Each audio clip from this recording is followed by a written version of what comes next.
મારા મંત્રીઓ ક્યાં છે? મારે તેમની સાથે નવા રોડની ચર્ચા કરવી છે.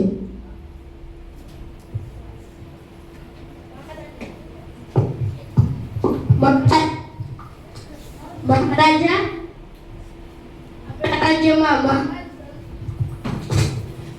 આપણા રાજ્યમાં મહાન સંત આવ્યા છે. મંત્રીઓ ત્યાં ગયા છે. મહાન સંત કોણ છે? મારે આ સંત વિશે જાણવું છે. રમણ, તને આ સંત વિશે ખબર છે?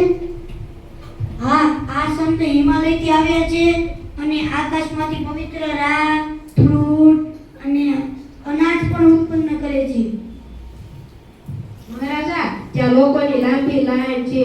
તે લોકો પ્રાણી, ફ્રૂટ, ફળ, કપડાં વગેરે આપે છે. પણ તે પૂજા માટે બહુ પૈસા લે છે. આ વાત તો રસપ્રદ છે. પણ તમે બધા જાઓ, મારે માત્ર રમણ સાથે જ વાત કરવી છે. શું તને રમણ આ સાધુ સાચો લાગે છે? મને પણ આપણા રાજ્યમાં કંઈ ખોટું થતું હોય એવું લાગે છે. આ વાત તારી સાચી છે. જા રમણ, આ સાધુ વિશે જાણીને મને કે. ચોક્કસ સર.